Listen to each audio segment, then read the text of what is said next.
All right. Well, we're at least out of my hands and out of the woods on tonight's minor emergency. So, let's settle in. Let's get comfortable and let's try and make the most of tonight, shall we?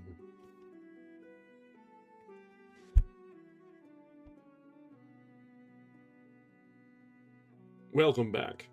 This is our 8th night, I believe, reading from... Yes, 8th, from A Yankee in King Arthur's Court. The kid, most likely, has not figured out their life.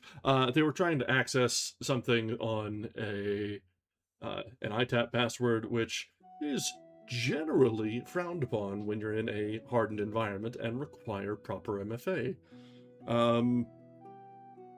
Yeah. You can't help everybody. We were, in fact, impacted by the Canvas leak. We had a fun adventure of that last week. Today the news hit that Canvas decided to pay the ransom, so that was fun news to come out. So, yeah.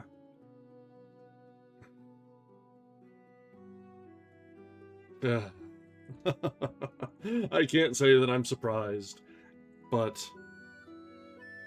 we're getting, yeah, what is cybersecurity indeed? At least a minor attempt would be fantastic. Yeah, I've got reason to believe that this person may not exactly be who they say they are. I'm punting things back down to the overnight help desk crew, and they can do their due diligence on that. This might be a case of someone... I'll refrain from speculating. We're on open channels here. Alright, let's go ahead and try and make the most of tonight. I hope not to be interrupted too much more tonight. We'll see how it goes. So, last time in A Yankee in King Arthur's Court.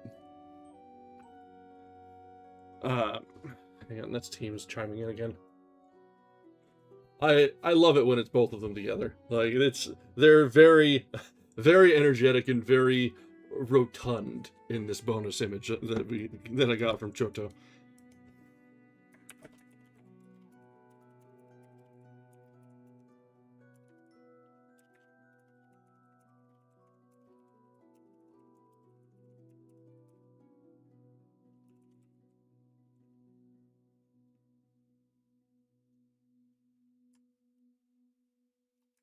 Sorry, moment to test a message coming through, and I'm making sure things are handed off cleanly.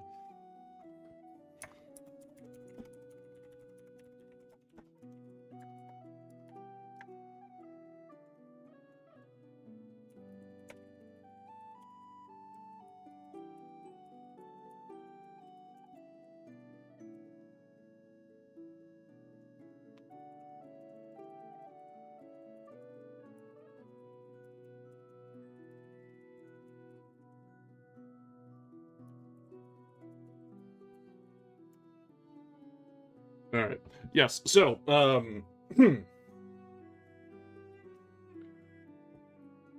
technically, yes, 24/7 for a week.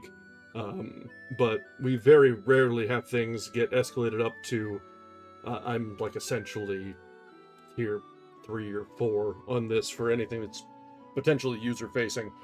It's more if the data center calls that it's on fire is when I get a call to wake me up at 4 in the morning. So it's usually a non-issue. It's just that time of the year. That someone's blowing up the Teams channel for infrastructure when it's ostensibly not an infrastructure issue, but help desk doing sufficient troubleshooting couldn't be us.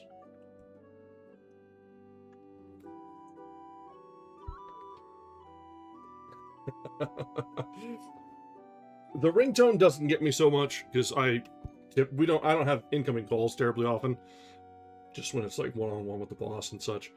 But the chime, yeah, that gets me. That's it never stops. All right, so back on topic. Last time was surprisingly heavy. I won't say really surprisingly. Mark Twain has a habit of touching on very dense subjects, in sometimes out of left field. This last time was started off innocently enough with some general ribald festivities and the shall we say deconstruction of socioeconomic systems and the denigrating of protective markets. Funny how some lessons are never really learned. But then following up with that, we had the unfortunate misadventure of the king deciding that he's going to try and take an active part in conversation, and he convinced everyone that he was stark raving mad. And as, you know, the proper peasantry will always do, they'll do their damnedest to make sure the madmen are taken out of their midst. So, it's only right, after all. So, after a harried chase through the woods, dogs and all, and some unfortunate coincidences, our plucky pair was captured and, after a round of events, sold into chattel slavery, much to the king's chagrin, for much less than expected. Honestly, if a king is worth $2 less than a minister, the boss, what is the world coming to? And to add insult to injury, they couldn't sell, they were far too expensive, and finally, someone who was interested in the boss, but he was too expensive, was only really interested in if the king was thrown in as a freebie. Can you imagine being BOGO? That's got to do a number on the royal pride.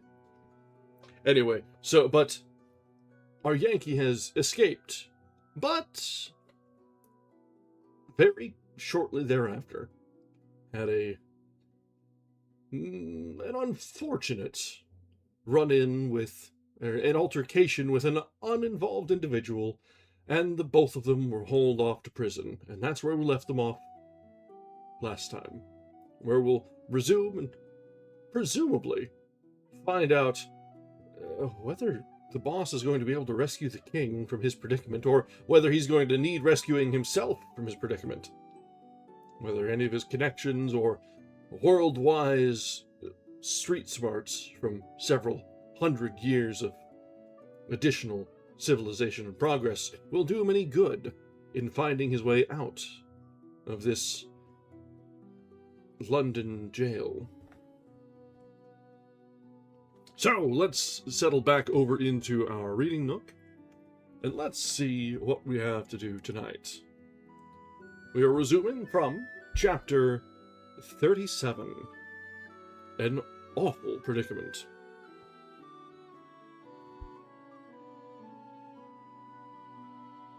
Sleep? It was impossible. It would naturally have been impossible in that noisome cavern of a jail, with its mangy crowd of drunken, quarrelsome, and song-singing rapscallions. Oh, I love that word. But the thing that made sleep all the more a thing not to be dreamed of was my racking impatience to get out of this place and to find out the whole size of what might have happened yonder in the slave quarters in consequence of that intolerable miscarriage of mine. Now, before we get any deeper, I was distracted right as we were getting started, so I really should send out my socials, have to pretend that I'm making an effort to improve our reach.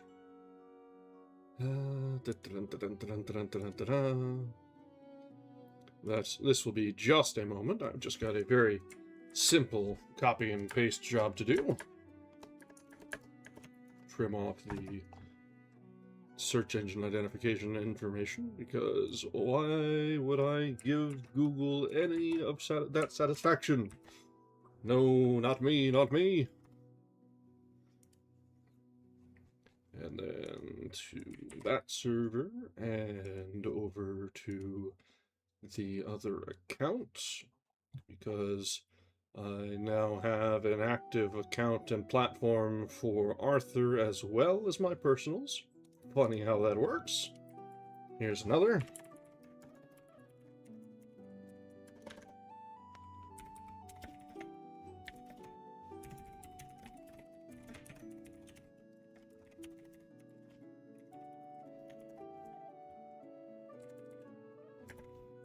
All right.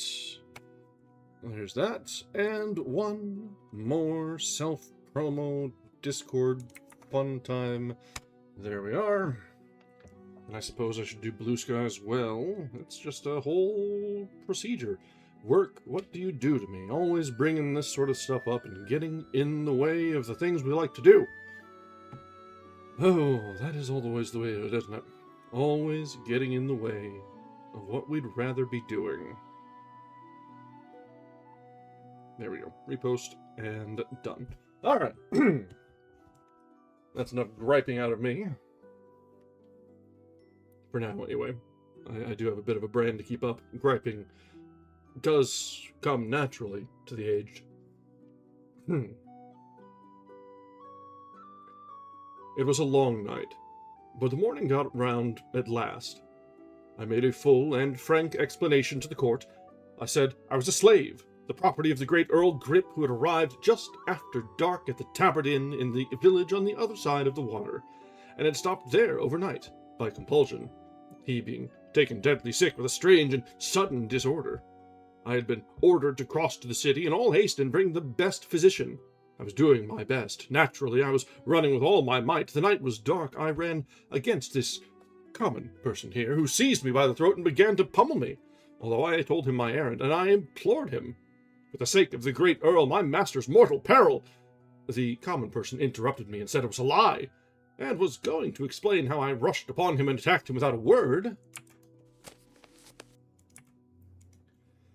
"Silence, sirrah!" from the court.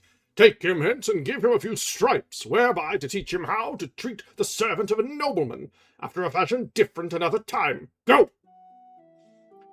Then the court begged my pardon, and hoped I would not fail to tell his lordship it was in no wise the court's fault that this high-handed thing had happened. I said I would make it all right, and so took my leave. Took it just in time, too. He was starting to ask me why I didn't fetch out these facts the moment I was arrested. I said I would if I had thought of it, which was true, but that I was so battered by that man that all my wit was knocked out of me, and so forth and so on, and got myself away, still mumbling. I didn't wait for breakfast. No grass grew under my feet. I was soon at the slave quarters, empty, everybody gone. That is, everybody except one body. The slave master's. It lay there, all battered to pulp, and all about were the evidences of a terrific fight. There was a rude coffin board on a cart at the door, and workmen, assisted by the police, were thinning a road through the gaping crowd in order that they might bring it in. I picked out a man humble enough in life to condescend to talk with one so shabby as I, and got his account of the matter. "There were 16 slaves here. They rose against their master in the night, and thou seest how it ended." Yes, how did it begin?" "There was no witness but the slaves. They said the slave that was the most valuable got free of his bonds and escaped in some strange way. By magic arts, 'twas thought, by reason that he had no key, and the lock was neither broke nor in any wise injured. When the master discovered his loss, he was mad with despair and threw himself upon his people with his heavy stick, who resisted and brake his back, and in other and diverse ways did give him hurts and brought him swiftly to his end." "This is dreadful. It will go hard with the slaves, no doubt, upon the trial." "Man, the trial is over." "Over? Would they be a week, think you? And the matter so simple, there were not the half of a quarter of an hour at it. Why, I don't see how they could determine which were the guilty ones in so short a time. Which ones? Indeed, they considered not the particulars like to that. They condemned them in a body. Wit ye not the law? Which men say the Romans left behind them here when they left? Well, that if one slave killed his master, all the slaves of that man must die for it. True, I had forgotten. And when will these die? Belike within 24 hours, albeit some say they will wait a pair of days more, if peradventure they may find the missing one meantime. The missing one? It made me feel uncomfortable. Is it likely they will find him? Before the day is spent, yes. They seek him everywhere. They stand at the gates of the town, with certain of the slaves who will discover him if they tell him to them if he cometh. And none can pass out, but he will be first examined. Might one see the place where the rest are confined? The outside of it, yes. The inside of it, but you will not want to see that. I took the address of that prison for the future reference, and then sauntered off. At the first second-hand clothing shop I came to, up a back street, I got a rough rig suitable for a common seaman who might be going on a cold voyage, and bound up my face with a liberal bandage, saying I had a toothache. This concealed my worst bruises. It was a transformation. I no longer resembled my former self.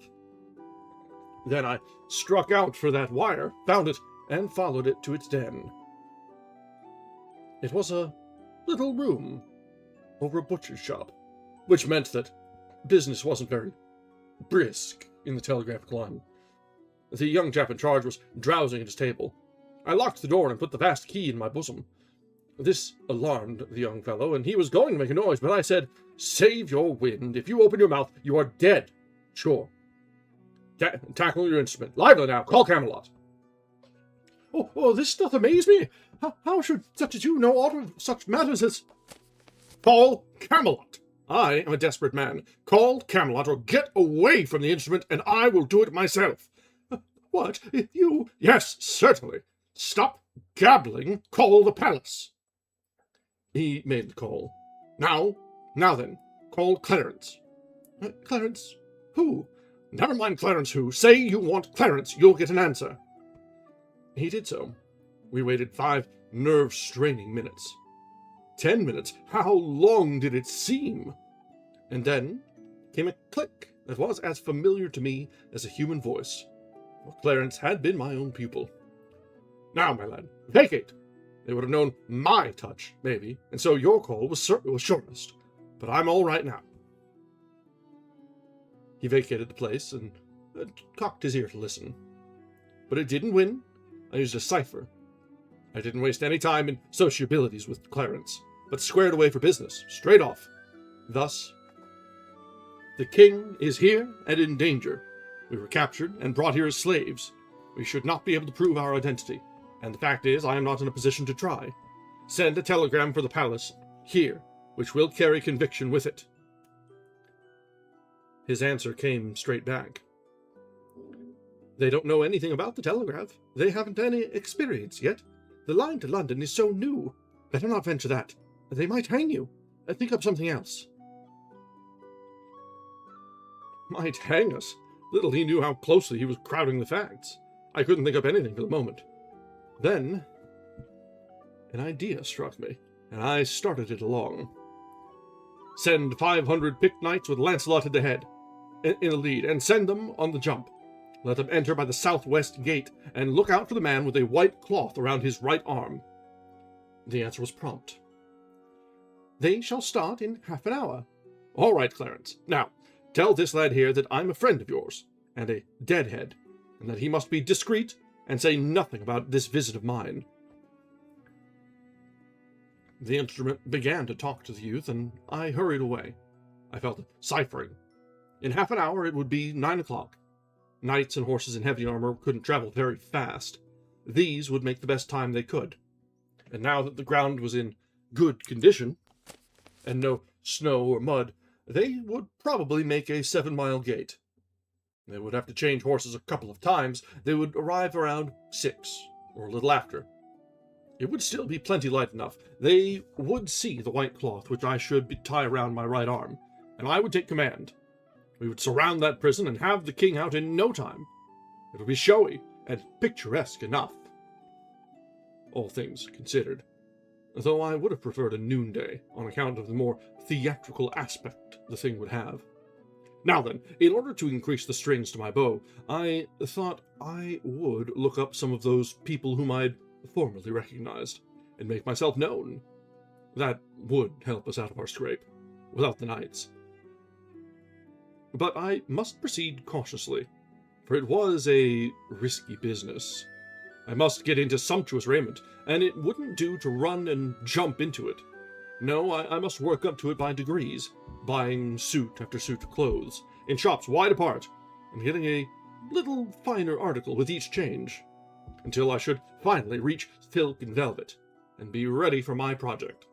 So I started. But the scheme fell through like scat.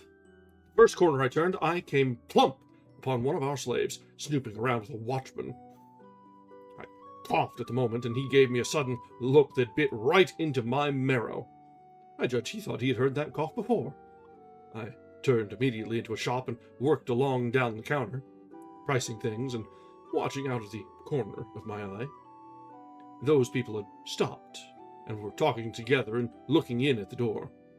I made up my mind to get out the back way, if there was a back way, and I asked the shopwoman if I could step out there and look for the escaped slave, who was believed to be in hiding back there somewhere, and said I was an officer in disguise, and my pard was yonder at the door with one of the murderers in charge, and would she be good enough to step there and tell him he needn't wait, but had better go at once to the further end of the back alley, and be ready to head him off when I rousted him out. She was blazing with eagerness to see one of those already celebrated murderers, and she started on the errand at once. I slipped out the back way, locked the door behind me, put the key in my pocket, and started off, chuckling to myself and comfortable.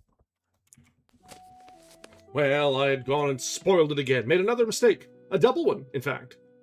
There were plenty of ways to get rid of that officer by some simple and plausible device, but no, I must pick out a picturesque one.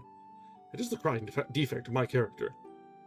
And then I had ordered my procedure upon what the officer, being human, would naturally do. Whereas, when you are least expecting it, a man will now and then go and do the very thing which it's not natural for him to do. The natural thing to do for the officer to do, in this case, was to follow straight on my heels. He would find a stout oaken door securely locked between him and me before he could break it down. I should be far away and engaged in slipping into a succession of baffling disguises, which would soon get me into a sort of raiment which was a surer protection from the meddling law dogs in Britain than any amount of mere innocence and purity of character. But, instead of doing the natural thing, the officer took me at my word, and followed my instructions. And so, as I came trotting out of the cul-de-sac, full of satisfaction with my own cleverness, he turned the corner, and I walked right into his handcuffs. If I had known it was a cul-de-sac. However, there isn't any excusing a blunder like that. Let it go. Charge it up to profit and loss. Of course, I was indignant, and swore I had just come ashore from a long voyage, and all that sort of thing. Just to see, if it would deceive that slave. But it didn't. He knew me. Then I reproached him for betraying me. He was more surprised than hurt. He stretched his eyes wide and said, What? What's having me let thee, of all men, escape and not hang with us, when thou art the very cause of our hanging? Go to! Go to was their way of saying, I should smile, or I like that. Queer talkers, those people.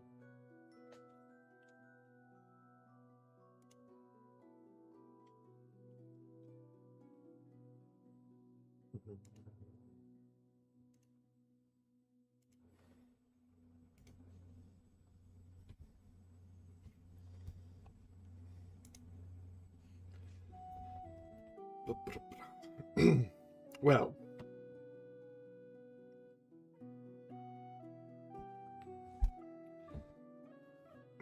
Well, there was a sort of bastard justice in his view of the case. And so I dropped the matter. When you can't cure a disaster by argument, what is the use to argue? It isn't my way. So I only said, "You're not going to be hanged. None of us are." Both men laughed, and the slave said, You've not ranked as a fool before. You might better keep your reputation, seeing the strain would not be for long. It will stand it, I reckon. Before tomorrow we shall be out of prison and free to go where we will besides. The witty officer lifted at his left ear with his thumb, made a rasping noise in his throat, and said, Out of prison, yes, ye say true, and free likewise to go where ye will, so ye want not out of his grace by the devil's sultry realm. I kept my temper and said indifferently, Now, I suppose you really think we are going to hang within a day or two? I thought it not many minutes ago, but the thing was decided and proclaimed. Ah, then you've changed your mind, is that it? Even that? I only thought then. I know now. I felt sarcastical, so I said, Oh, sapient servant of the law, condescend to tell us, then, what you know. Ye will all be hanged today, at mid-afternoon. Oh, that shot hit home. Lean upon me. The fact is, I did need to lean upon somebody. My knights couldn't arrive in time. They would be as much as 3 hours too late. Nothing in the world could save the King of England, nor me, which was more important. More important not merely to me, but to the nation. The only nation on earth standing ready to blossom into civilization. I was sick. I said no more. There wasn't anything to say. I knew what the man meant.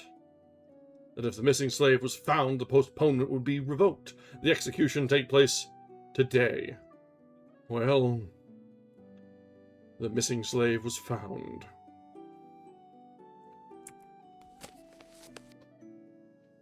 All right, that brings us to the end of chapter 37. And things are going expectedly poorly here. We've got the mismatch in the a little bit too big for his britches Yankee, who's decided that he's way too smart to be caught out. He's going to be a good fugitive out on the run. Well, that didn't exactly work out, did it? So, now we have it. The king, the Yankee, the boss, and all of the slaves together, and all to be round up and hanged before the day is through.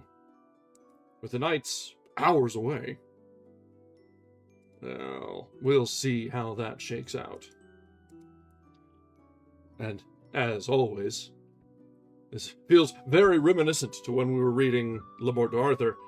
The chapter titles tend to spoil the plot. There is that. Alright, nope, we are dropping some frames here, so let's hang tight for just a minute. See if this will pass. I should hope it will pass. Comcast, are you listening? I would very much like you to very, very much like this to pass. It is both Twitch and YouTube from the looks of things. Although, Twitch seems to be a little bit more happy than YouTube right now. Alright, I think we are back to normal. Alright, let's see if we can ride this momentum through another chapter. Alright, chapter 38. Sir Lancelot and the Knights to the Rescue. Nearing 4 in the afternoon, the scene was just outside the walls of London. A cool, comfortable, superb day with a brilliant sun. The kind of day to make one want to live. not die. The multitude was prodigious and far-reaching, and yet we 15 poor devils hadn't a friend in it. There was something painful in that thought. Look at it how you might. There we sat, on our tall scaffold, the butt of the hate and mockery of all those enemies. We were being made a holiday spectacle. They had built a sort of grandstand for the nobility and gentry, and these were there in full force, with their ladies. We recognized a good many of them. The crowd got a brief and unexpected dash of diversion out of the king.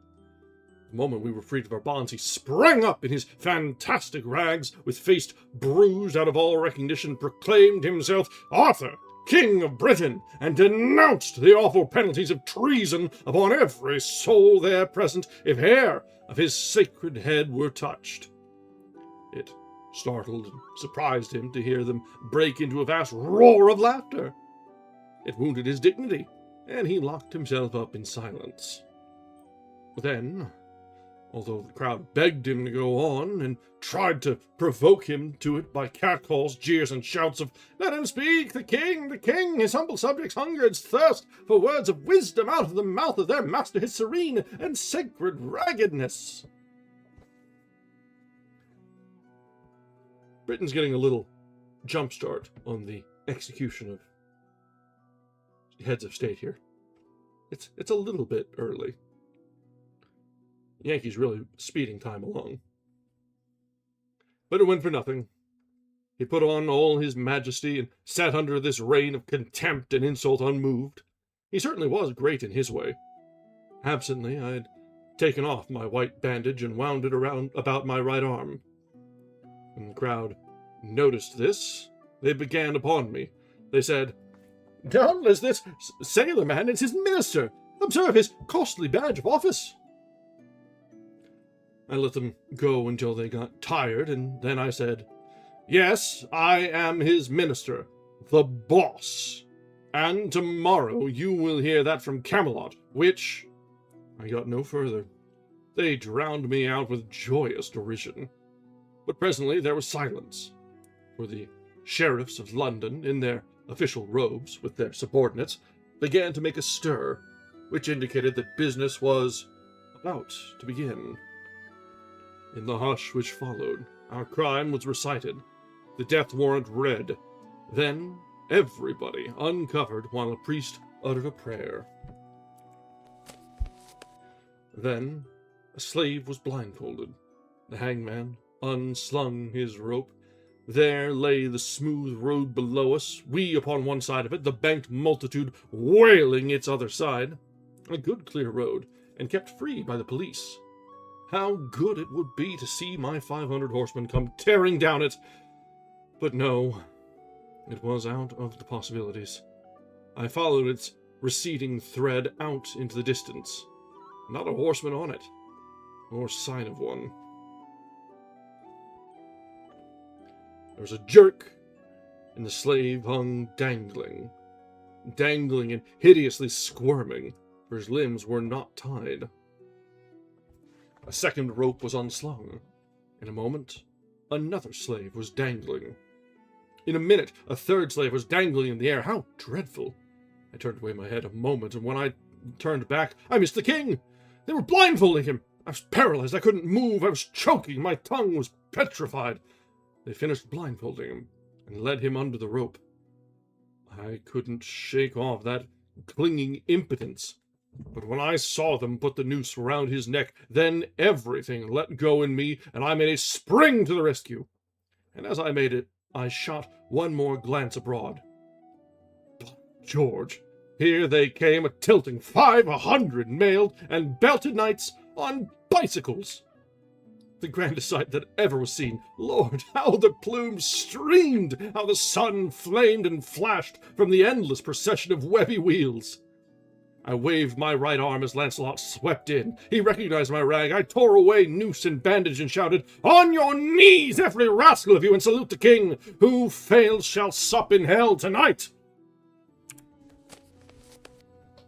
I always use that high style when I'm climaxing an effect.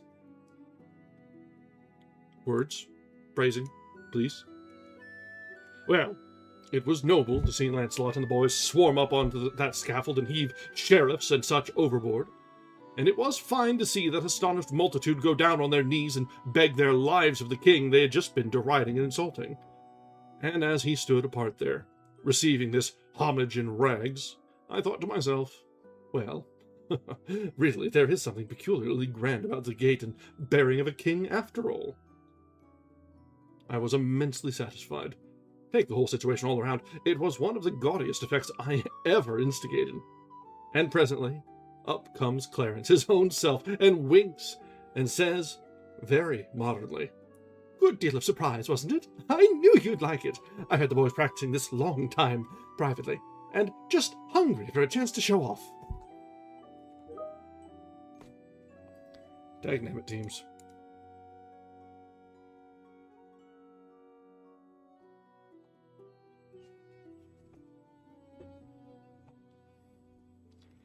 Alright, let me take a moment. We're at the end of this chapter. Let's go ahead and we'll hit ads a little early, take a short break.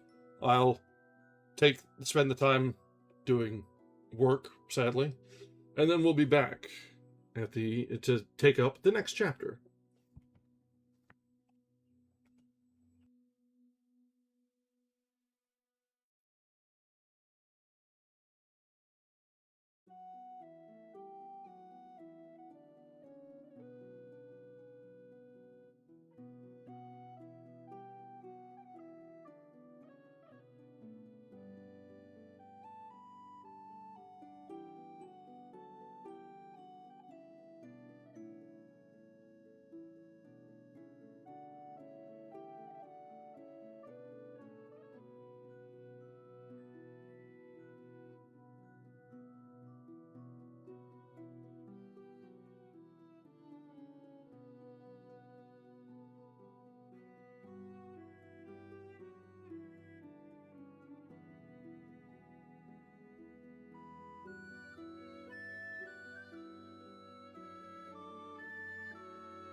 All right, we are back.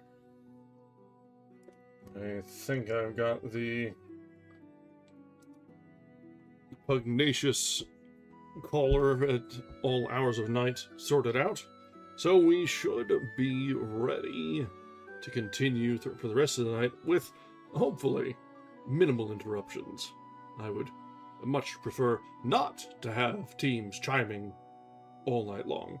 That's my idea of a good night. All right, so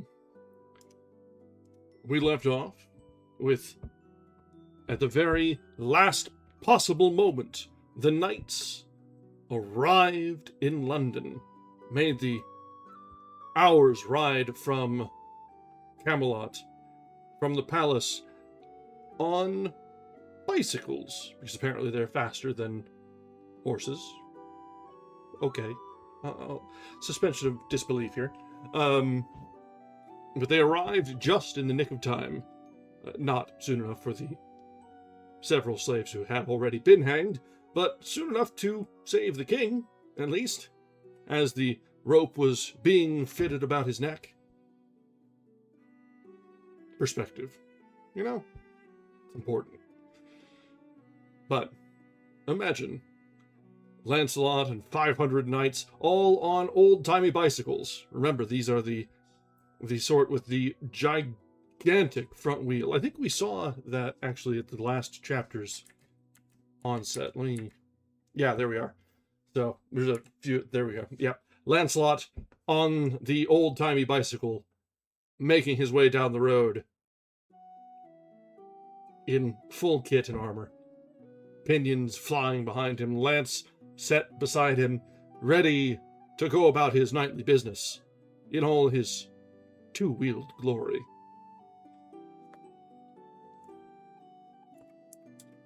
Alright, so let's see how things begin to fade out. Clarence is certainly the hero of the hour. Alright, chapter 39. The Yankees fight with the knights. Oh, okay, so we're not quite out of the woods yet, it seems. Home again at Camelot. A morning or two later, I found the paper, damp from the press, by my plate at the breakfast table. I turned to the advertising columns, knowing I should find something of personal interest to me. There, it was this. Départ le Roy. Know that the great lord and illustrious knight Sir Sagramore le Desiros, having condescended to meet the king's minister, Hank Morgan, the which is surnamed the Boss. Oh wow, we got the boss's name. I don't know if we had actually caught that before. The which is surnamed the Boss, for satisfaction of offence anciently given. These will engage in lists by Camelot about the 4th hour of the morning of the 16th day of this next succeeding month. The battle will be a l'outrance, sith the said offence was of a deadly sort, admitting of no common position.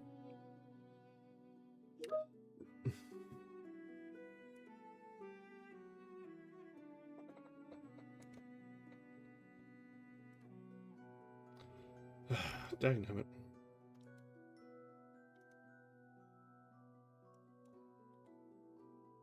This is certainly one of those nights.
almost... Hang on, just checking here. Be sure this so-and-so is on the proper... Did I not? Dagnabbit. Okay, now this one's on me. I did not commit my change. So be it. So be it. In my annoyance, I skipped a click.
Alright, let's try and get a little bit further in. So you may remember, Sir Sagramore was the knight that the boss insulted early on, and they were going to have a duel, but before they did so, Sagramore went off grailing. And while he was gone, the boss did some questing of his own to raise his own fame, and maybe make it a little less likely that such a dastardly duel was going to happen. Well, it seems that it wasn't in the cards after all.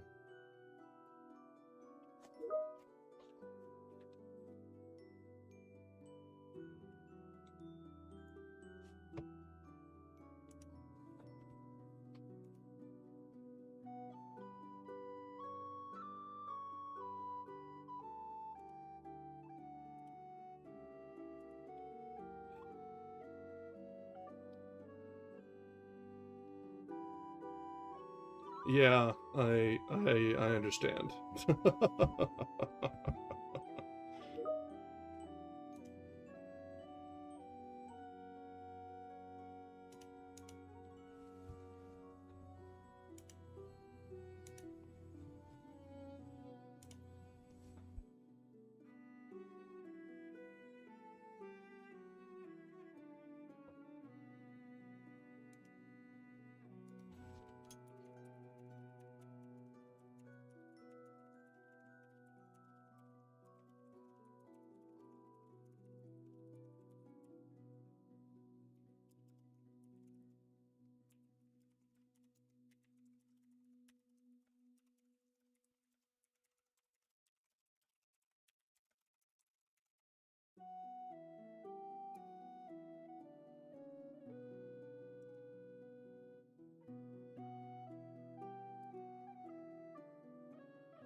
Wouldn't bug me so much if I've still got the window open and it's still chiming every time a message is sent.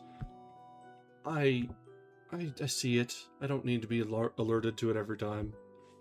But no.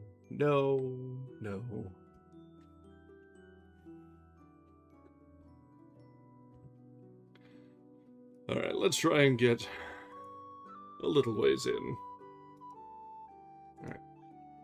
Clarence's editorial reference to this affair was to this effect.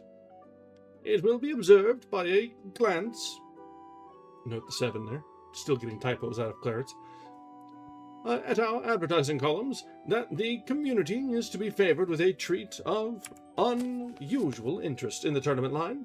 The names of the artists and are warrant of good entertainment.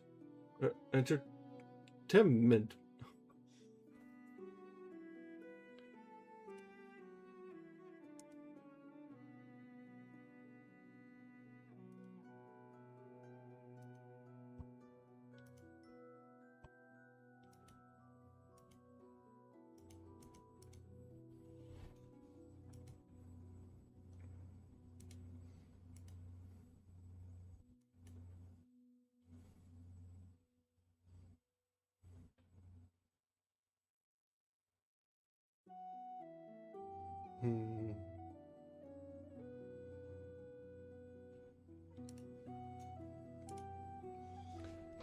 I would very much like this to be done and dusted.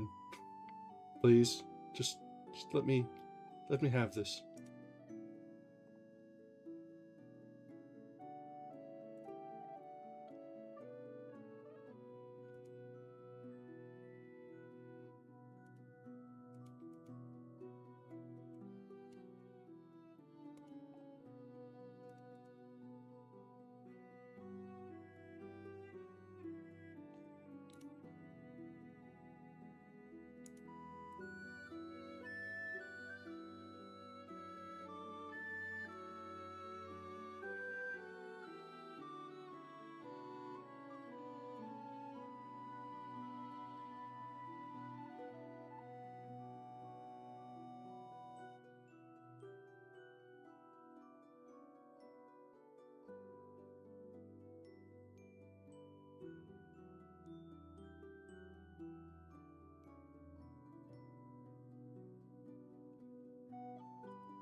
Alright, so I'm gonna mute for a minute. I might have some clicky clackies.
Alright, I've done about all I can for this one, so let's try and get a little bit further along. Yikes. Alright. Let's just take it back from Clarence's editorial. It will be observed by a glance at our advertising columns that the community is to be favored with a treat of unusual interest in the tournament line. The names of the artists are warrant of good entertainment. The box office will be open at noon of the 13th.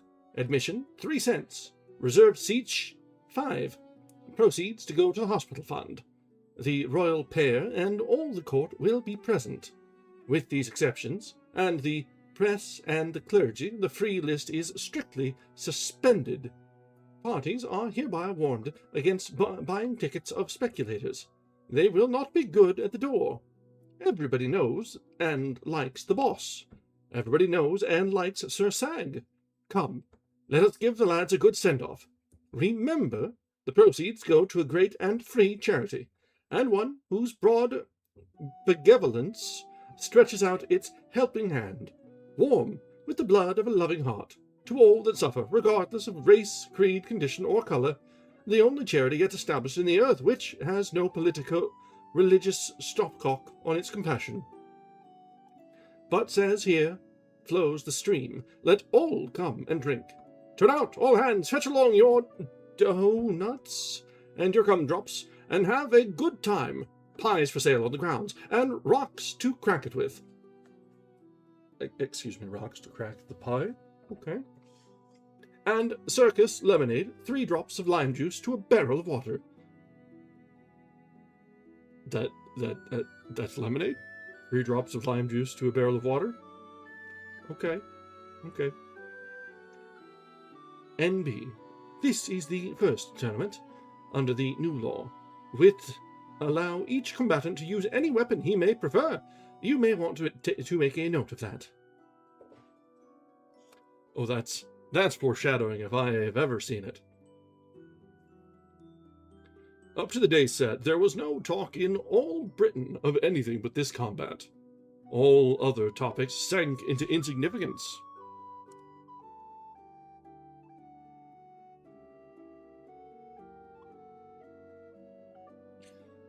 And passed out of men's thoughts and interest. It was not because the tournament was a great matter. It was not because Sir Sagramore had found the Holy Grail, for he had not, but it had failed. It was not because the second official personage in the kingdom was one of the duelists. No, all of these features were commonplace. Yet there was abundant reason for the extraordinary interest which this coming fight was creating. It was born of the fact that all the nation knew that this was not to be a duel between mere men.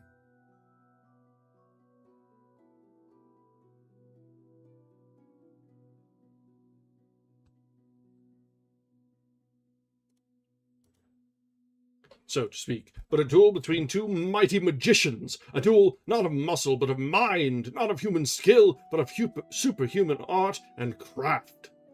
A final struggle for supremacy between the 2 master enchanters of the age. It was realized that the most prodigious achievements of the most renowned knights could not be worthy of comparison with a spectacle like this. They could be but child's play contrasted with this mysterious and awful battle of the gods. Yes, all the world knew it was going to be, in reality, a duel between Merlin and me. A measuring of his magic powers against mine. It was known that Merlin had been busy whole days and nights together, imbuing Sir Sagramore's arms and armors with supernal powers of offense and defense, and that he had procured for him from the spirits of the air a fleecy veil, which would render the wearer invisible to his antagonist while still visible to other men. Against Sir Sagramore, so weaponed and protected, 1,000 knights could accomplish nothing. Against him, no known enchantments could prevail. These facts were sure. Regarding them, there was no doubt. No reason for doubt. There was but one question. Might there be still other enchantments, unknown to Merlin? which could render Sir Sagremore's veil transparent to me and make his enchanted mail vulnerable to my weapons. This was the one thing to be decided in the lists. Until then, the world must remain in suspense.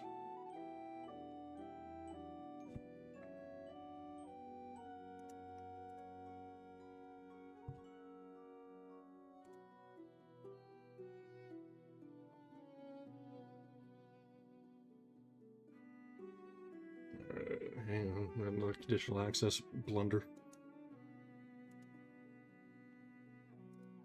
This would be much easier if this student had actually just taken their final while the class existed. But no. That would make things far too easy.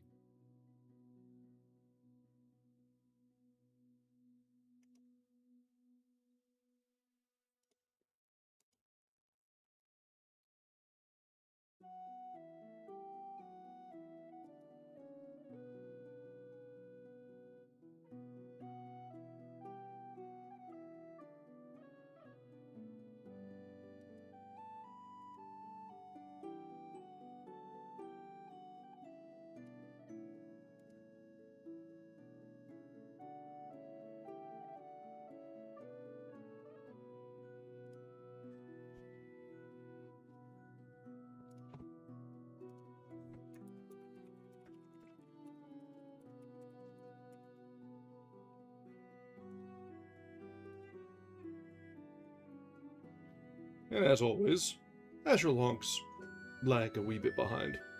We'll let this go for a bit. So the world thought there was a vast matter at stake here, and the world was right, but it was not the one they had in their minds. No, a far vaster one was upon the cast of this die. The life of knight-errantry. I'll say it isn't so. You could be putting Don Quixote out of a job hundreds of years early. I was a champion, it was true, but not the champion of the frivolous black arts. I was the champion of hard, unsentimental common sense and reason. I was entering the lists to either destroy knight-errantry or be its victim. Vast as the showgrounds were, there were no vacant spaces in them outside of the lists. At 10 o'clock on the morning of the 16th, the mammoth grandstand was clothed in flags, streamers, and rich tapestries, and packed with several acres of small fry tributary kings, their suites, and the British aristocracy, with our own royal gang in the chief place, and each and every individual flashing a prism of gaudy silks and velvets. Well, I never saw anything to begin with it, but a fight between upper Mississippi Sunset and the Aurora Borealis.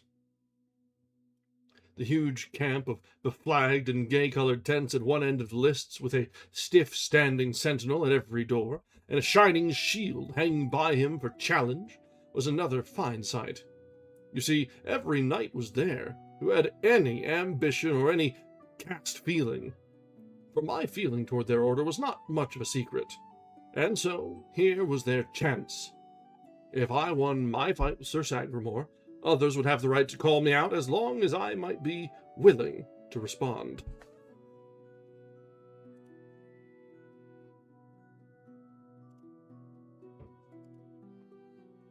Down at our end, there were but 2 tents, one for me, and another for my servants. At the appointed hour, the king made a sign, and the heralds in their tabards appeared and made proclamation, naming the combatants and stating the cause of quarrel. There was a pause, then a ringing bugle blast, which was the signal for us to come forth. All the multitude caught their breath, and an eager curiosity flashed into every face.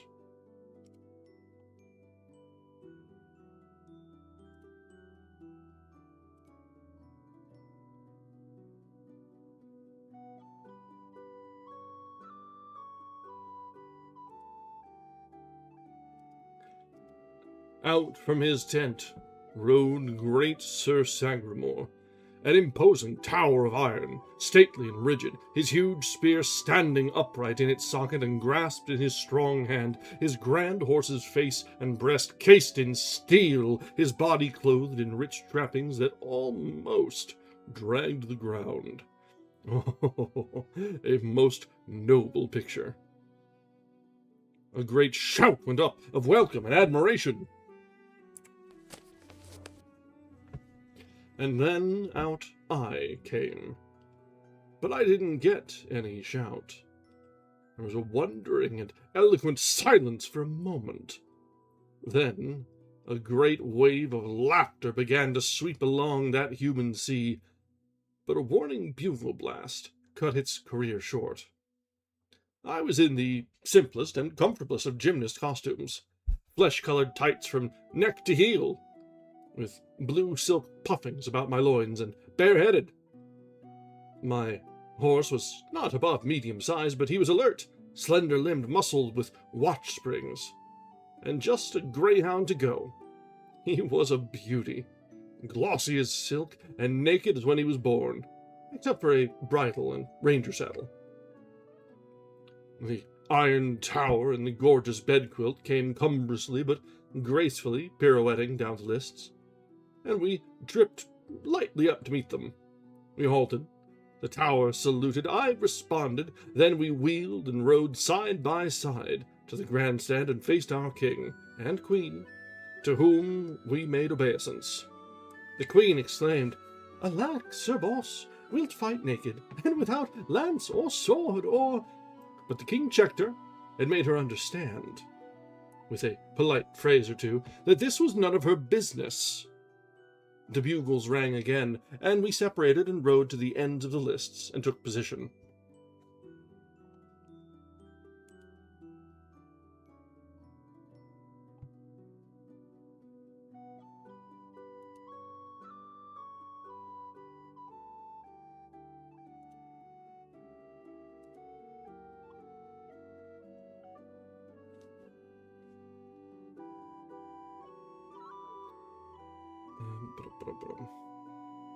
Now old Merlin stepped into view and cast a dainty web of gossamer threads over Sir Sagramore, which turned him into Hamlet's ghost. The king made a sign. The bugles blew. Sir Sagramore laid his great lance in rest, and the next moment there he came, thundering down the course with his veil flying out behind. And I went whistling through the air like an arrow to meet him, cocking my ear the while, as if noting the invisible knight's position and progress by hearing, not sight.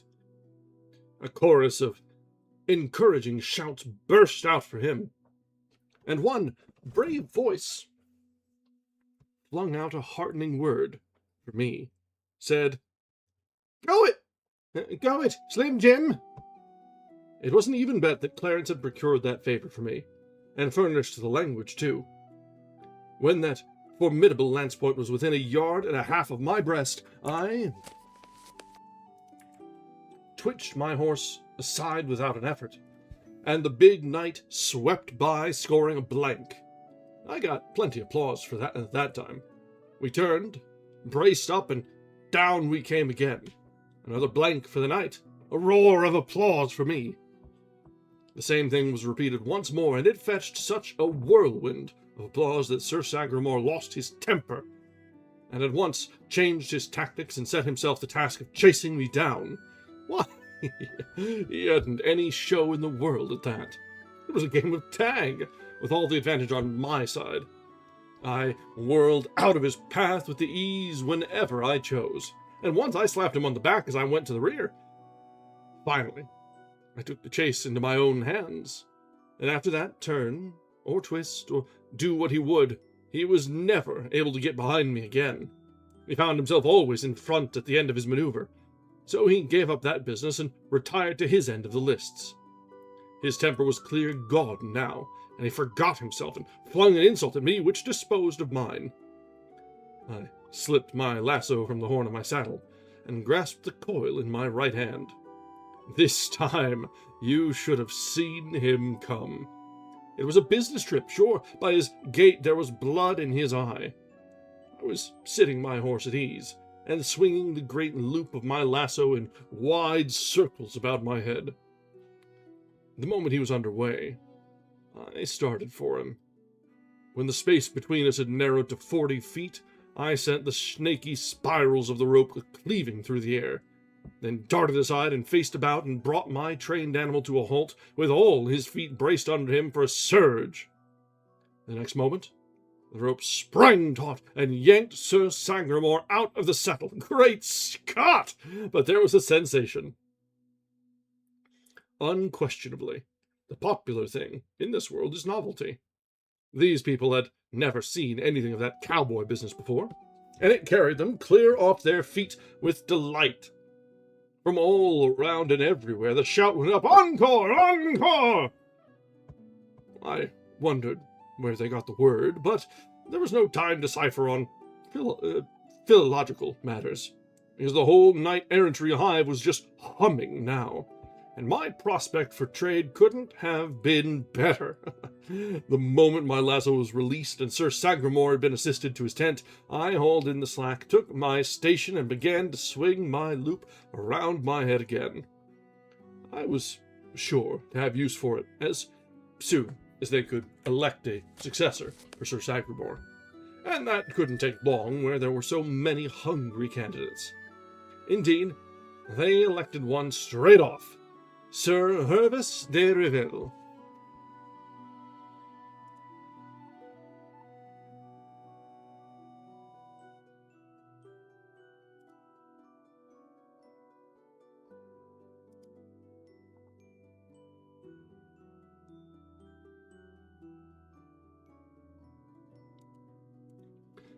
Bzz!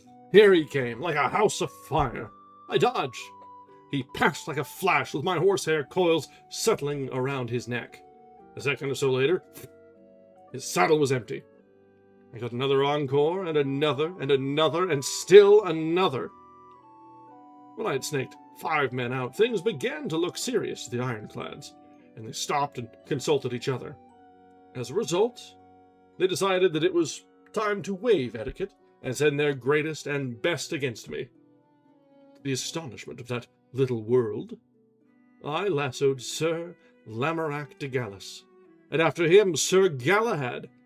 So you see there was simply nothing to be done now but play their right bower.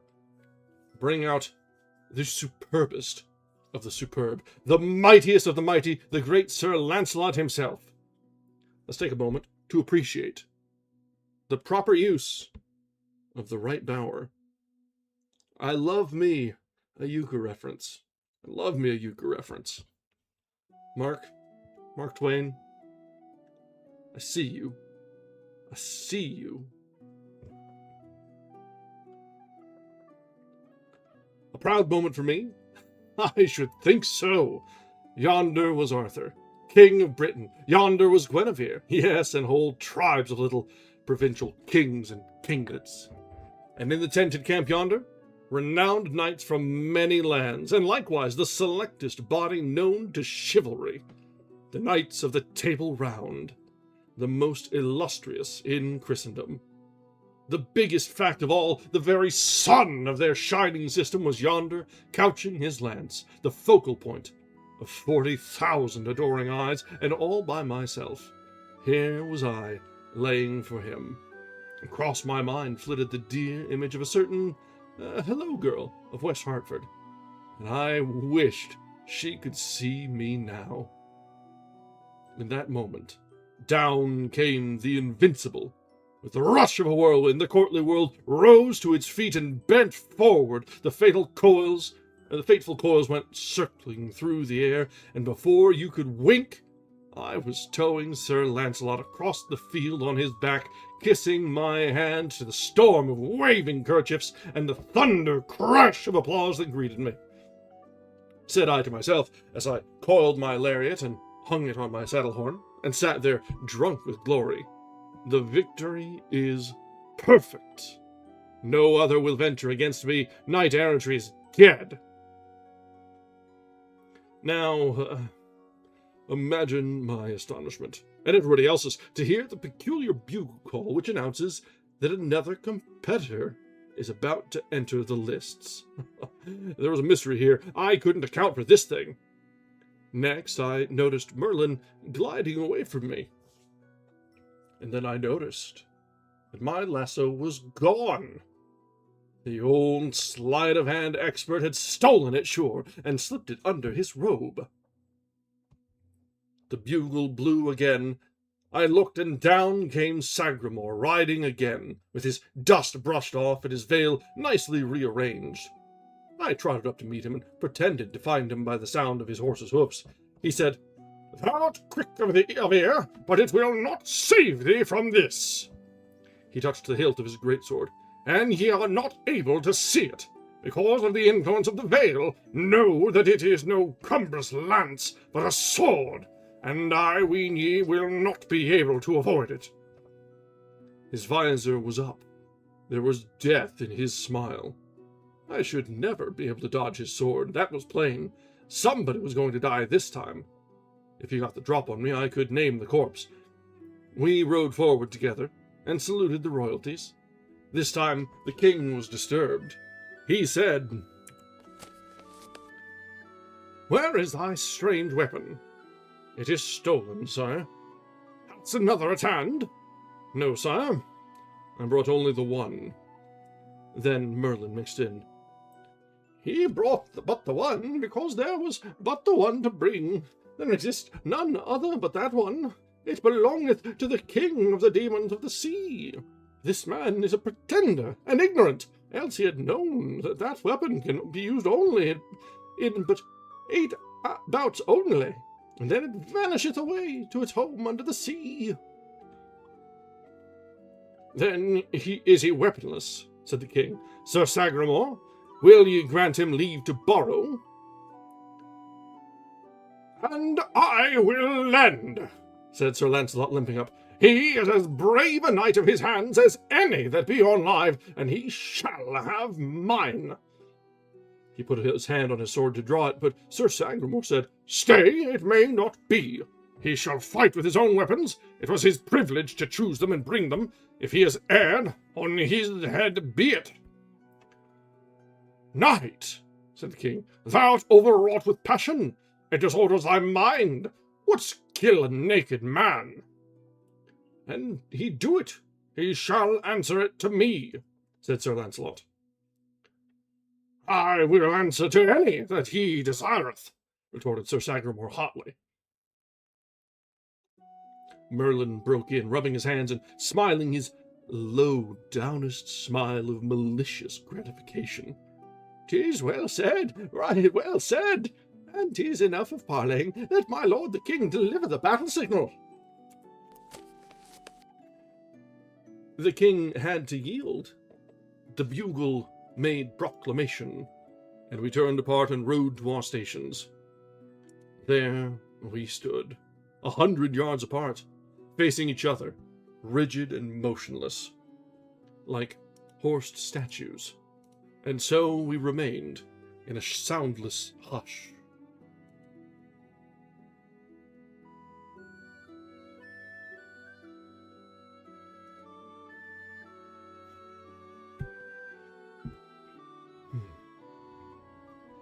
As much as a full minute. Everybody gazing, nobody stirring. It seemed as if the king could not take heart to give the signal. But at last he lifted his hand. The clear note of the bugle followed. Sir Sagramore's long blade described a flashing curve in the air, and it was superb to see him come.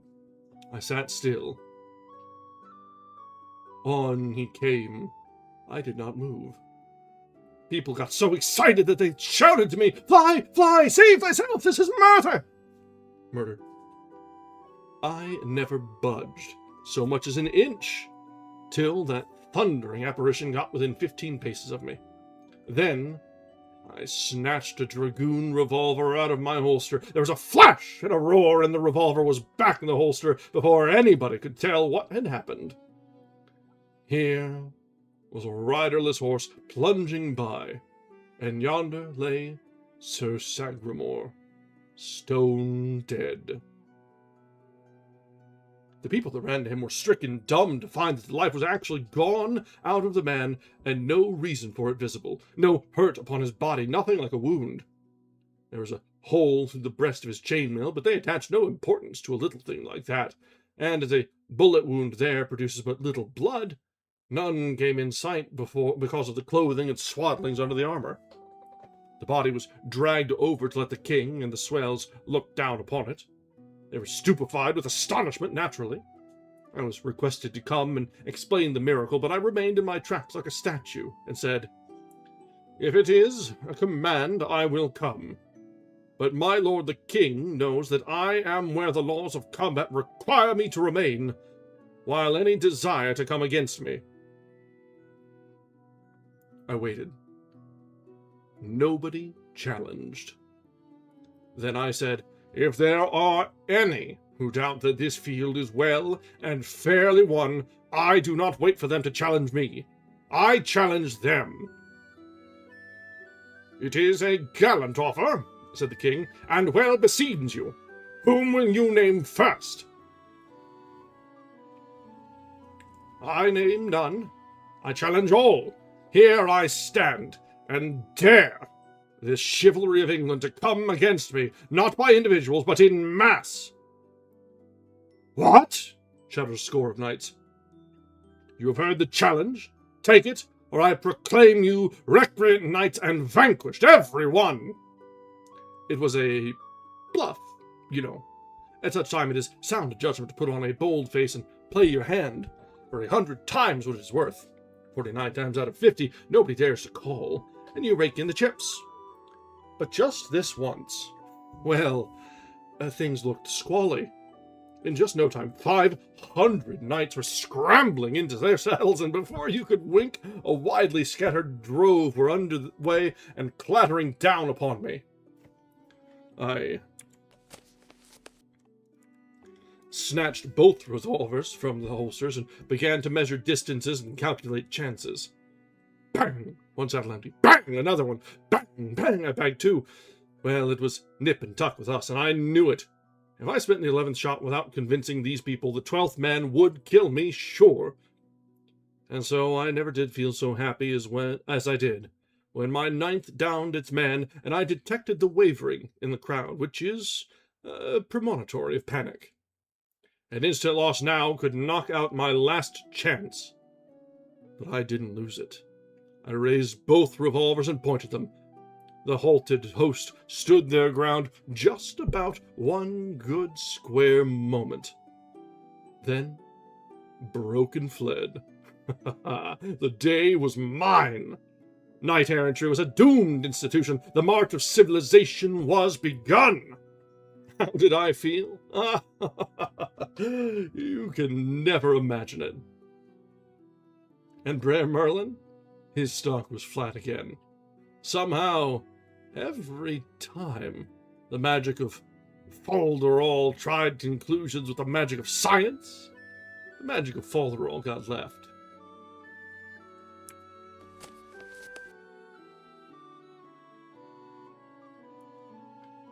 All right, that brings us to the end of chapter 39. And, wow, didn't expect the boss to just go ahead and, kill 10 knights before he was done. Like, sure, he's trying to make a point, but this is all rather,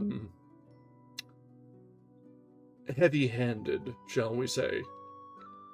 Sagramore I could kind of understand. After a few goes around and eventually having had enough of it. A man comes at you with a sword finally. You've had enough. But, his whole spiel with the bluff there might have been just a little touch too far. Alright, let's take a look-see here. Make sure work isn't exploding.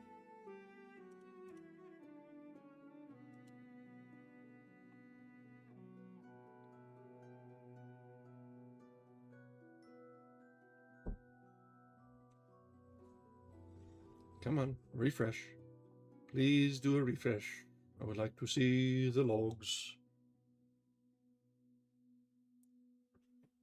Well, I haven't been able to get up, so there's that.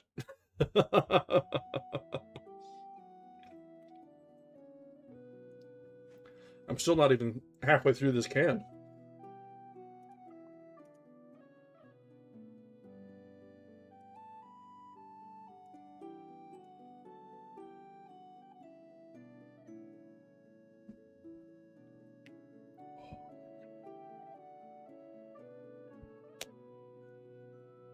We did take our... Okay, so we've got some...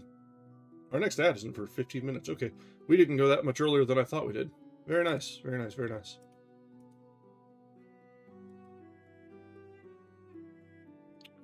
I've not seen any login attempts in a hot minute from this guy.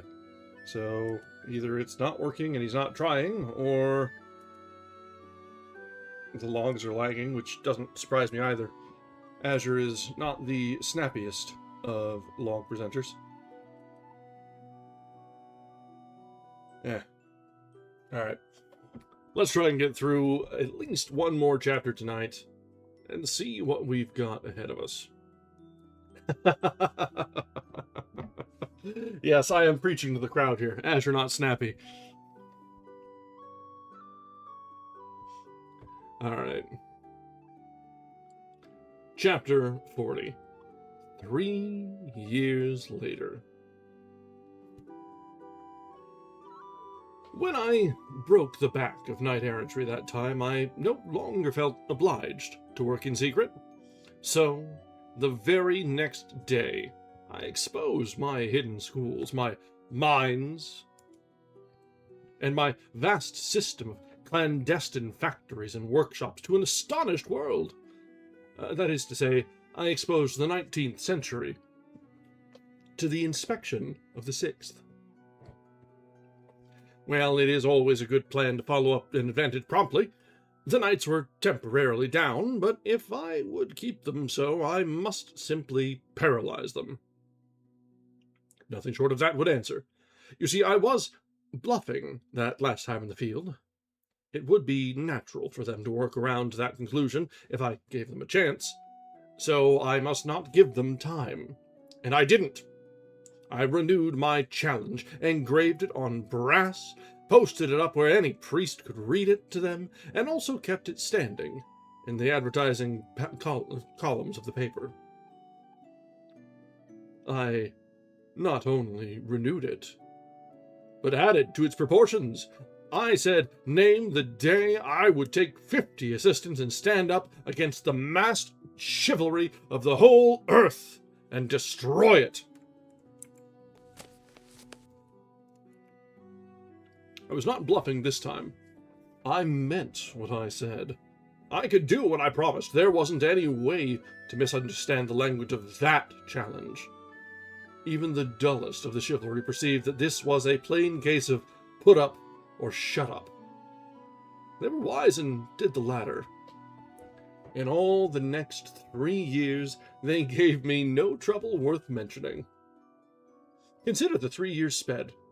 Now look around on England, a happy and prosperous country, and strangely altered. Schools everywhere, and several colleges.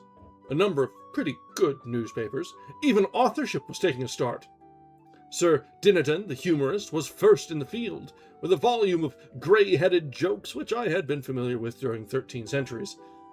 If he had left out that old rancid one about the lecturer, I wouldn't have said anything. But I couldn't stand that one. I suppressed the book and hanged the author. Slavery was dead and gone. All men were dead, but were equal before the law. Taxation had been equalized. The telegraph, the telephone, the phonograph, the typewriter, the sewing machine, and all the 1,000 willing and handy servants of steam and electricity were working their way into favor. We had a steamboat or two on the Thames. We had steam warships and the beginnings of a steam commercial marine.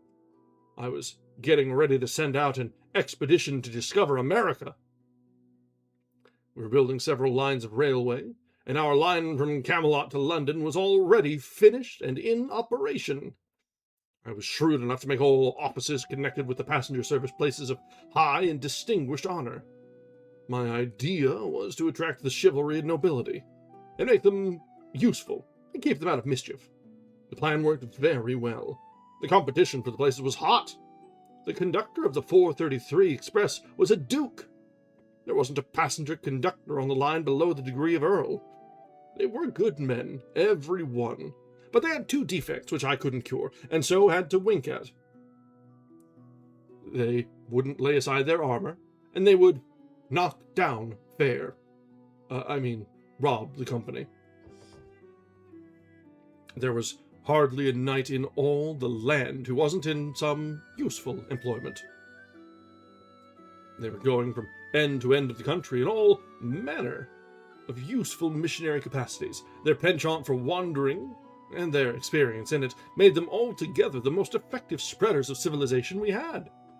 They went clothed in steel and equipped with sword and lance and battle-axe, and if they couldn't persuade a person to try a sewing machine on the installment plan, or a melodeon, or a barbed wire fence, or a prohibition journal, or any of the other 1,001 things they canvassed for, they removed him and passed on.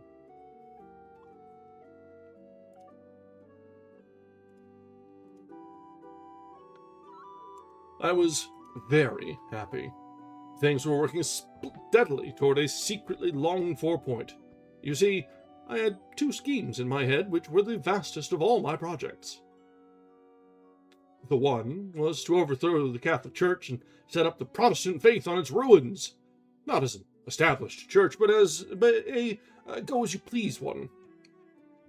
And the other project was to get a decree issued by and by, commanding that upon Arthur's death, unlimited suffrage should be introduced, and given to men and women alike. At any rate, to all men, wise or unwise, and to all mothers who at middle age should be found to know nearly as much as their sons at 21. Mark, you had me in the first half. You had me in the first half. Arthur was good for 30 years yet. He being about my own age. That's to say, 40. And I believe that in that time I could easily have the active part of the population of that day ready and eager for an event which should be the first of its kind in the history of the world. A rounded and complete governmental revolution without bloodshed. The result to be a republic. Well, I may as well confess, though I do feel ashamed when I think of it, I was beginning to have a base hankering to be its first president myself. Yes, there was more or less human nature in me, I found that out. Clarence was with me as concerned the revolution, but in a modified... Oh, hang on. Alright, I just got notice that pre-rolls are back on, and we can't be having that. So let's go ahead and take a short break. We're at the top of this paragraph here. Let's take a short break, let ads run, I'll check up on work, and then when we get back, we'll finish up this chapter, and then we'll see what the rest of the night will have on us. So, be back in just a bit. Thank you much.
All right, we are back.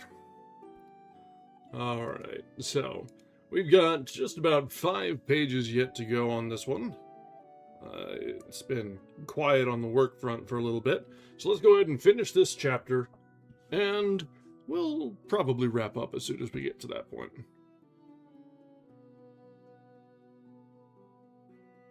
Oh, actually, I see a successful login. I do believe our wayward student is able to take their exam.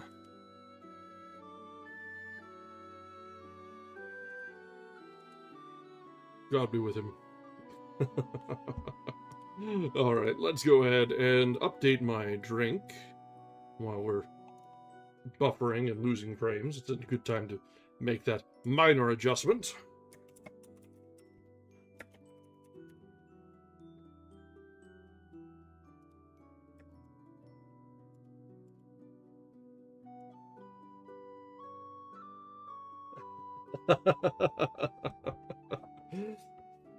If they wanted to do well, they would have taken their exam before the automations deleted all of the groups that were present for the classes.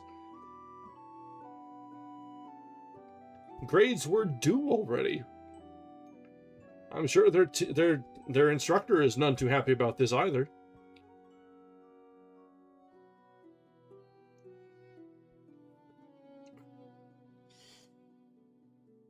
All right, please. Please, stop dropping frames. We're almost done tonight. Contest, why? Why have you forsaken me? And now we're saying no data. Yeah, that's a full drop there. Come on. Hang tight, hang tight. Seriously. If I see it drop down to 5 kbps, we're having a bad time.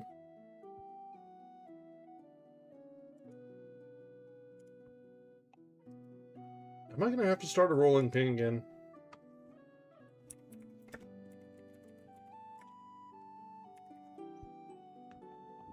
I've got good ping.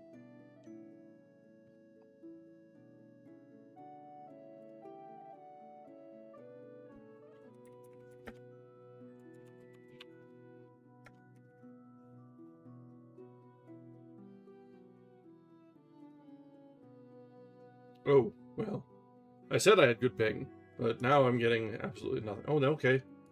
So, okay, there it goes. There it goes. Some up, some down. A lot of down.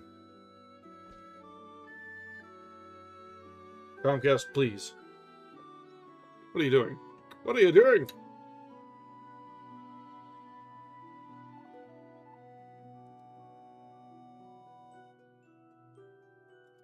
Let's refresh that. Let's reload that.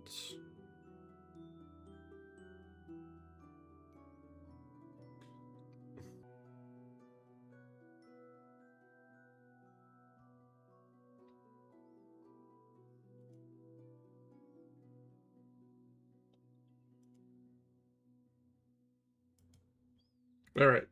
I think we're stabilized. We'll make sure that the feeds catch up and look like we're not completely lost for the lost cause. See what you did now? That's gonna screw up ads. Yeah, reconnected, and here we go. It's gonna screw up ads.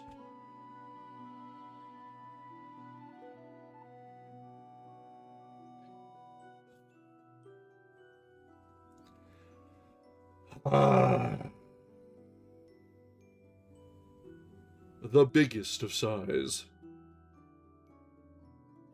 As soon as it dropped, it had a full drop, a hard down, and we're back. Yeah, broadcast watching ended my ass. No, it hasn't. I'm still alive.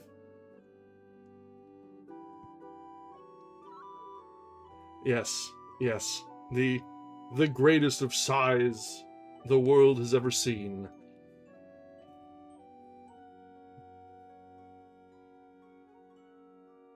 All right. This is probably, it will probably fire an ad off. But let's see how it, I think I can get by on the snoozes. So let's see what we can do.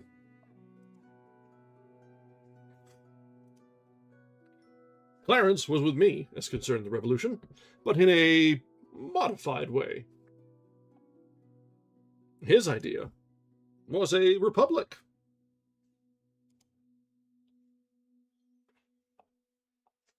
Without privileged orders, but with a hereditary royal family at the head of it, instead of an elective chief magistrate.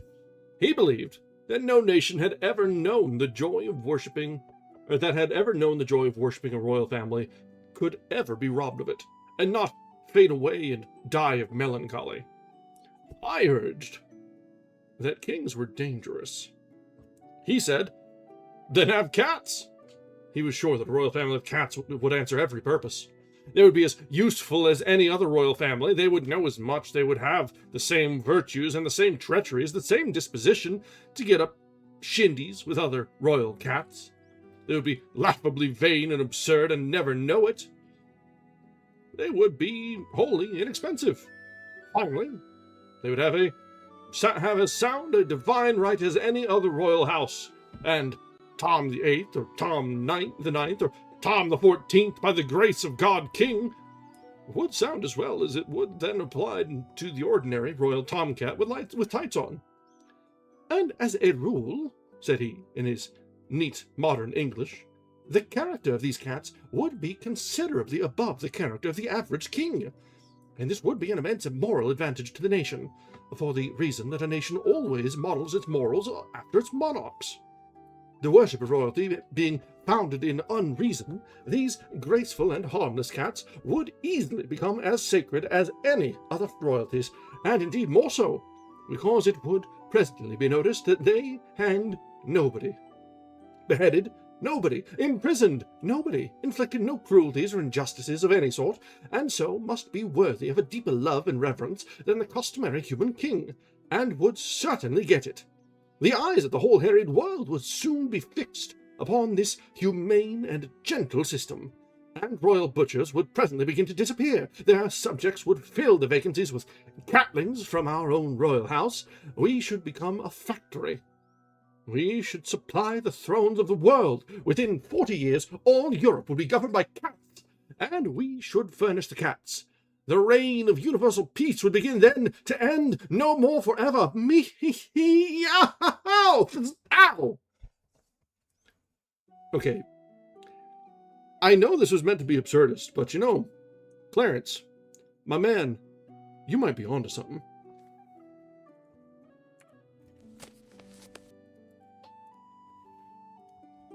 Hang him, I supposed he was in earnest. I was beginning to be persuaded by him, until he exploded that cat howl and startled me almost out of my clothes.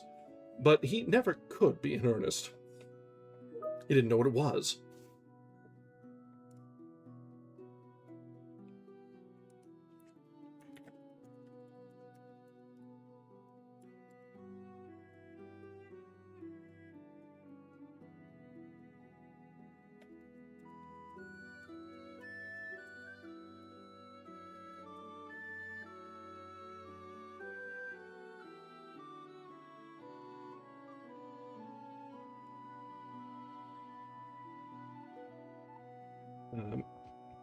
He had pictured a distinct and perfectly rational and feasible improvement upon constitutional monarchy. But he was too feather-headed to know it, or care anything about it either. I was going to give him a scolding, but Sandy came flying in at that moment, wild with terror, and so choked with sobs that for a minute she could not get her voice. I ran and took her in my arms and lavished caresses upon her and said beseechingly, "Speak, darling, speak. What is it?" Oh, he and Sandy got along splendidly. Her head fell limp upon my bosom, and she gasped, almost inaudibly, "Hello, Central?" "Quick," I shouted to Clarence. "Telephone the King's homeopath to come." In 2 minutes, I was kneeling by the child's crib, and Sandy was dispatching servants, here and there and everywhere, all over the palace. I took in the situation almost at a glance. Membranous croup. I bent down and whispered, "Wake up, sweetheart. Hello, Central. She opened her soft eyes languidly and made out to say, Papa. That was a comfort. She was far from dead yet. I sent for preparations of sulphur. I rousted out the croup kettle myself, for I didn't sit down and wait for the doctors when Sandy or the child is sick. I knew how to nurse both of them, and had had experience. This little chap had lived in my arms a good part of its small life, and often I could soothe away its troubles and get it to laugh through the tear-dews on its eyelashes when even its mother couldn't. Sir Lancelot, in his richest armor, came striding along the great hall now on his way to the stock board. He was president of the stock board, and occupied the Siege Perilous, which he had bought of Sir Galahad, for the stock board consisted of the Knights of the Round Table, and they used this round table for business purposes now. Seats in it were worth, well, you would never believe the figure, so it had no use to state it. Sir Lancelot was a bear, and he had put up a corner in one of the new lines, and was just getting ready to squeeze the shorts today. But what of that? He was the same old Lancelot, and when he glanced in as he was passing the door and found out that his pet was sick, that was enough for him. Bulls and bears might fight it on their own way for all him. He would come right in here and stand by little Hello Central for all he was worth. And that was what he did. He shied his helmet out into the corner, and in half a minute he had a new wick in the alcohol lamp and was firing up on the croup kettle. By this time, Sandy had built a blanket canopy over the crib, and everything was ready. All right, Lancelot's a good bro. A good bro. We can appreciate that.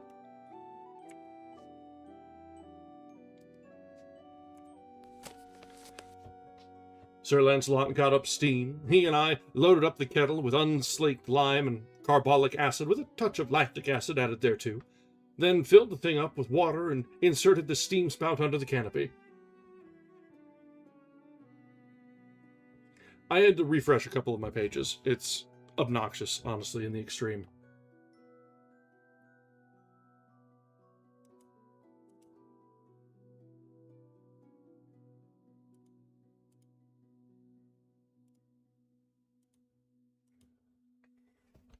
Everything was shipshape now, and we sat down on either side of the crib to stand our watch.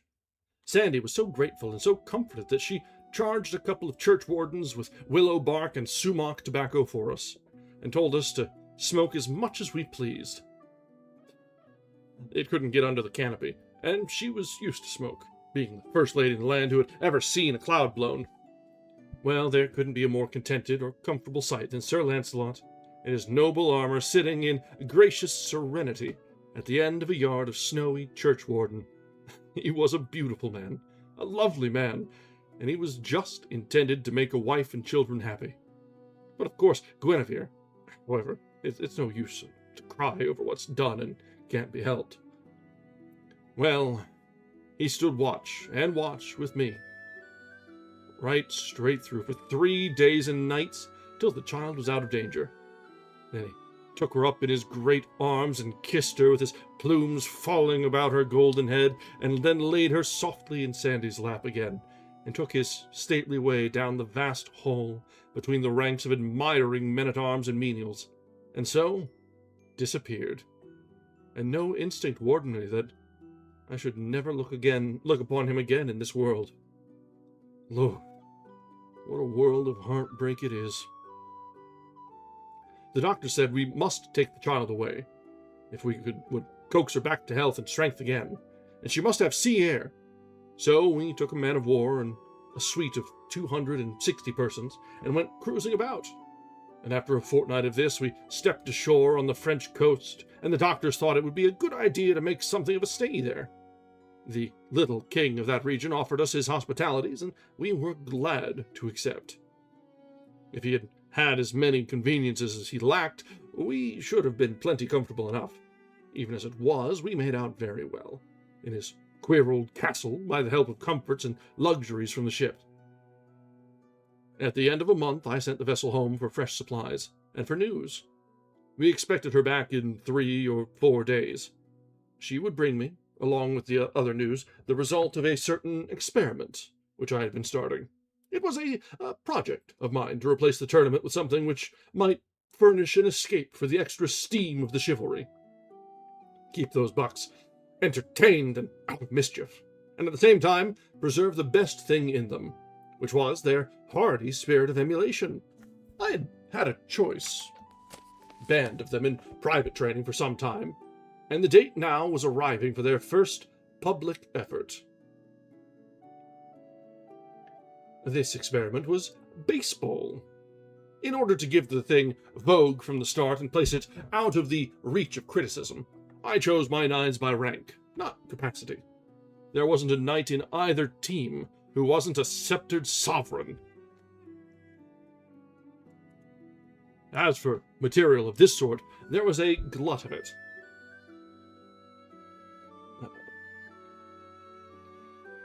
Always around Arthur. You could throw a brick in any direction and not cripple a king. Of course, I couldn't get these people to leave off their armor. They wouldn't do that when they bathed. They consented to differentiate the armor so that a body could tell one team from the other. That was the most they would do. So, one of the teams wore their practice in the field, wore their chainmail ulsters, and the other wore plate armor made of my new Bessemer steel. Their practice in the field was the most fantastic thing I ever saw. Being ball-proof, they never skipped out of the way, but stood still and took the result. When a Bessemer was at the bat and a ball hit him, it would bound 150 yards sometimes. And when a man was running and threw himself on his stomach to slide it to his base, it was like an ironclad coming into port. At first I appointed men of no rank to act as umpires, but I had to discontinue that. These people were no easier to please than other nines. The umpire's first decision was usually his last. They broke him in two with a bat, and his friends toted him home on a shutter. When it was noticed that no umpire ever survived a game, umpiring ought to be unpopular. So I was obliged to appoint somebody whose rank and lofty position under the government would protect him. Here are the names of the nines. The Bessemers: King Arthur, King Lot of Lothian, King of Northcotes, King Marsil, King of Little Britain, King Labour, King Pelham of Listengees. And the Ulsters: Emperor Lucius, King Logris, King Marholt of Ireland, King Morganor, King Mark of Cornwall, King Nentrus of Garlet, King Meliodas of Leonis. Those are very familiar names from when we were reading Le Morte d'Arthur. Oh, there's two more under those. Still the Bessemers: King Bagdemagus, King Tolem le Feint, and back on the Ulsters, King of the Lake and the Sudan of Syria. And the umpire? Clarence. The first public game would certainly draw 50,000 people, and for solid fun would be worth going around the world to see. Everything would be favorable. It was balmy and beautiful spring weather now, and nature was all tailored out in her new clothes.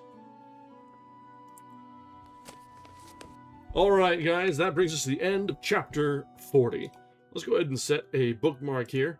We have just about 10% left-ish. So I imagine we should probably be able to finish this on Friday. And I'm looking forward to it. This has been a fun book. We've gone a little too serious in a few points, but we've rounded around the bend, away from seriousness, back into silliness, and then from there back into satire. I'm liking where we're at. So, let's see. We have an ad wants to kick up in about 2 minutes, so we may have to have a bit of a rush to find someone to raid. Let's see if anyone that we know of is having fun tonight.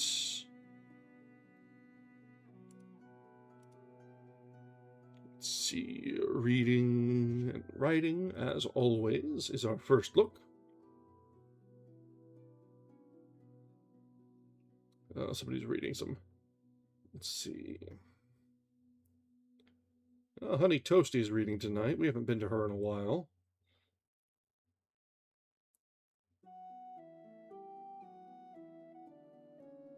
Let's see. A lot of writers. Our Tuesdays are usually a little sparse.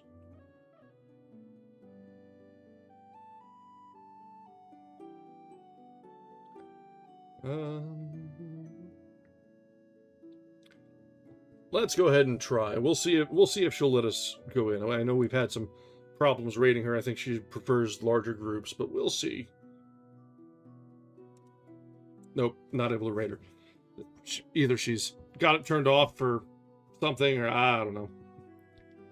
Not too much of a worry about it. Let's see if there's anybody else. All right, let's get a refresh on the page, because as always, it tends to have some fun with that.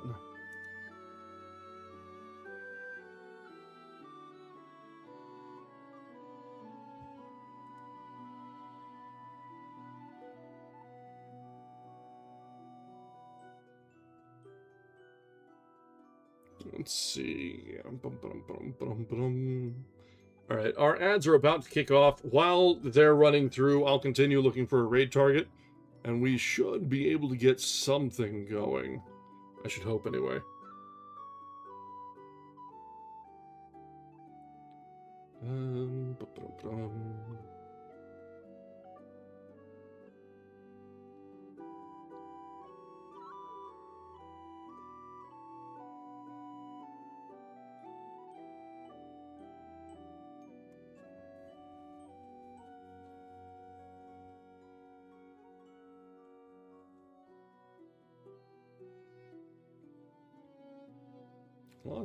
Lots of writing. People are working. And as much as we had to fuss through what we were doing, I'd rather not go into somebody that's working tonight.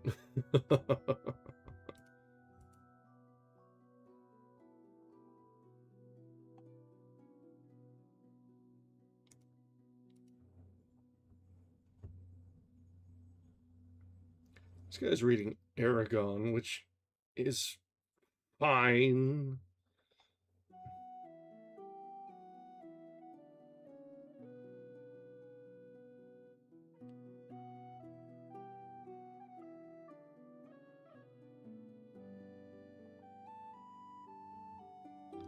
Let's see.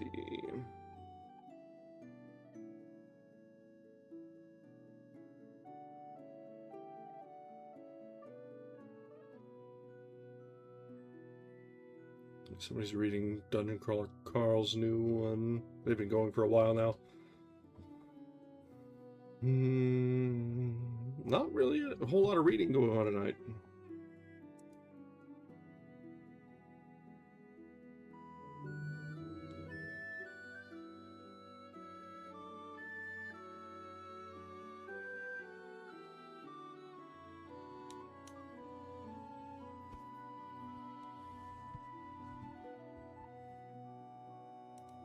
Yeah, the but please, I am trying to finish for the night. I've got enough time that I can ban you. It's fine. Don't worry about it.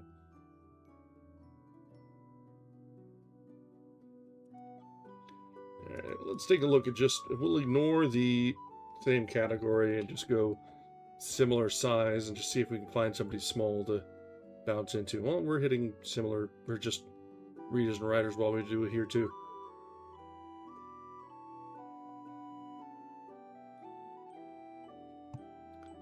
Okay, let's just have an unfiltered look.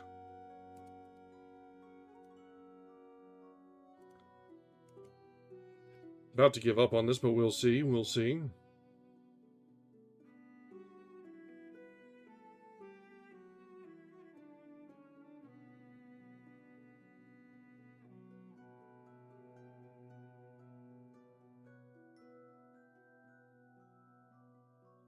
I do always prefer to raid if we can.